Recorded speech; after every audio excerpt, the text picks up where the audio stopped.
So far up until this point in CQ, we've been using JavaScript libraries, but we've kind of been using them behind the scenes. We've gone ahead and we've created different nodes in the repository, and then we've set up properties and we've defined X types. Those X types behind the scenes are actual JavaScript widgets.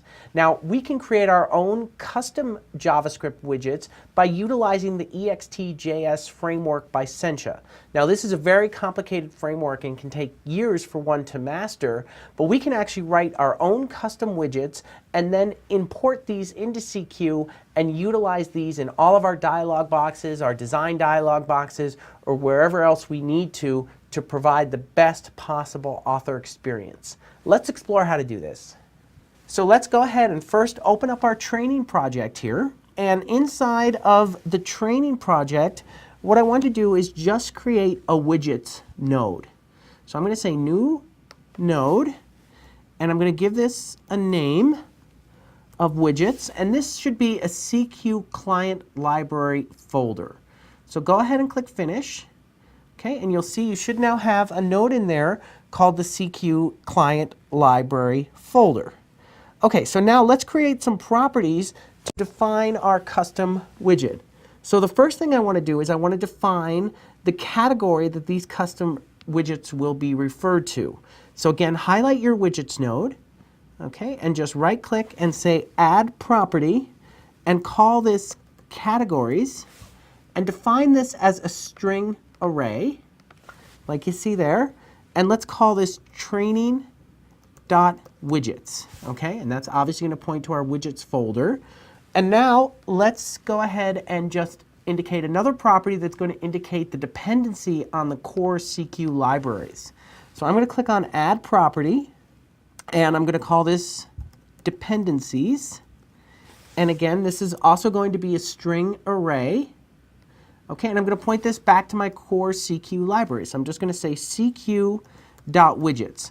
Now again, you may never have to actually create a custom widget in your life, right? CQ ships with a bunch of different widgets that we've already used, including text widgets, rich text fields, all those kind of widgets. So this is only if you want to create your own custom widgets. And again, all the widgets that ship with CQ are fully listed in the documentation, so it's worth checking that out before you go and recreate the wheel. So now the next thing that we want to do is we want to define a property that will define the component that the resource is actually based on.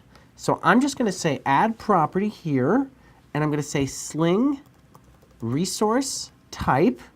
Okay, this is going to be a string, and then I'm going to say widgets / client lib. So there we go. And now the next thing, let's create a files node underneath our widget node, and this is going to be of type sling folder. So I'm going to say new node, like so, and I'm going to call this files, and this is going to be of type sling folder, just like so. So then I'm going to click finish, okay, and that's going to create that node underneath my widgets node. Now in the widgets client library folder, let's create a file named js.text. So right here, I'm going to say new file, and I'll say js.text, and then click finish. And now what I'm going to do is I'm going to define a comma-separated list of widgets, which will be the JavaScript file names, in the order that you want them to be included. So here I'm going to say at base is equal to files, which references my files node. Okay, and then I'm going to say training.js, which is going to be my JavaScript file. So what we've now done is we've created a JavaScript library for our custom X types and widgets. So now when I want to add these custom widgets, all I have to do is drop them in the file.